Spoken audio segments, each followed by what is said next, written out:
My name's Mike Walley. Myself and my partner Sue, we run a company called Everything Dinosaur.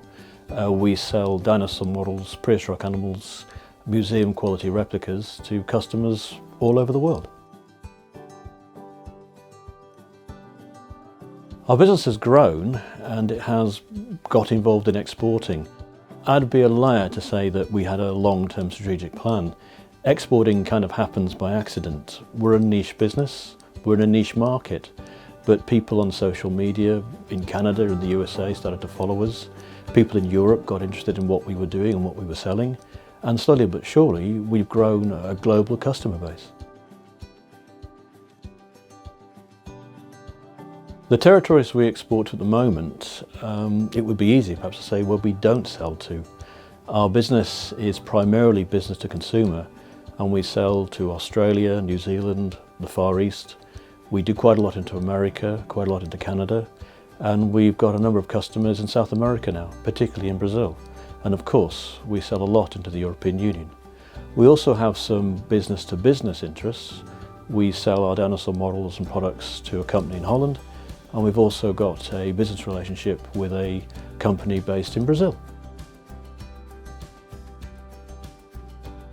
In terms of what we'd like to do next, we're going to be building bespoke foreign language websites.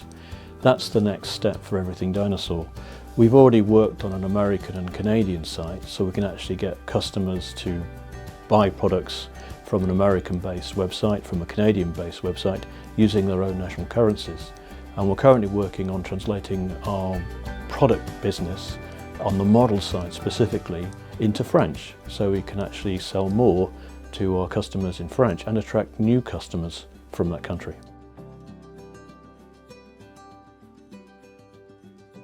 Well, it has got more difficult exporting in the last couple of years. If I'm allowed to mention the B word, Brexit, selling to the European Union is difficult, more challenging than it has been. But we've managed to overcome that by properly planning what we intended to do and by keeping our customers fully informed in the changes that we're making. And ironically, we seem to have grown our sales in the European Union over the last few months, possibly because they can't get to shops as they could with COVID, and therefore they've been buying more online. When it comes to looking at specific markets, Brazil's quite a difficult market to penetrate. There's lots of issues actually getting goods to Brazilian customers and to Brazilian businesses. We had a lot of problems with goods being intercepted, and that made life difficult for us and for our customers in that country. What we were able to do is we were able to sort of work with those particular partners in that country. We explained to them we were having difficulty sending product over. They explained they had problems getting hold of the products, they were being intercepted by customs and things like that. So we asked them to help us solve it. We got them to recommend certain couriers, certain routes, and even certain times of the week when we should be able to send stuff out easier. And thanks to their help and support, we've managed to overcome that problem, and we've not had any difficulties since, touch wood.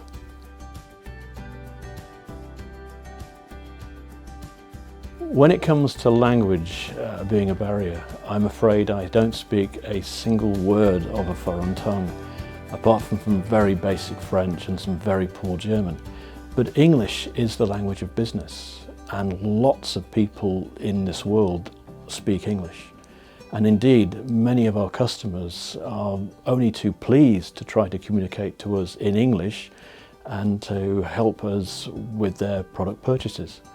One thing we have done, we've been using an independent customer ratings company called FIFO, and they use a very visual rating system using gold stars. So we encourage our customers from all over the world to give us a review. Whether it's in English or in their own language, it doesn't matter. What we get is the gold stars, 4 stars or 5 stars. And that's an obvious visual clue to anyone looking at Everything Dinosaur's website that we're a decent company, we've got good customer service, and we're used to supplying customers from all over the world.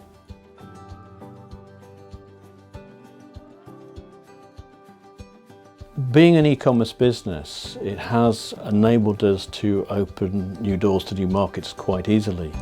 Obviously, we're reliant on good mail order companies, couriers and delivery firms to help us with that, but that's certainly been easier over the last couple of years as many companies have opened up new routes and new parcel services to countries as far afield as Australia, New Zealand, and obviously into places like the United States.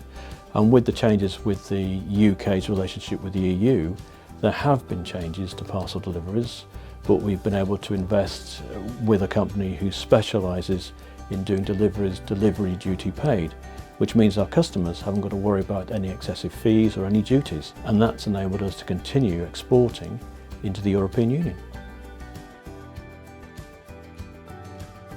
In terms of providing advice, if you're going to go and export for the first time, it's very simple. It might be a bit daunting when you first start, but I'd recommend you give it a go. Whether you're working with customers around the corner or around the world, you have a belief in your product, you've got belief in your service, and if you've got a good product and you've got good service, then why not try to penetrate different markets?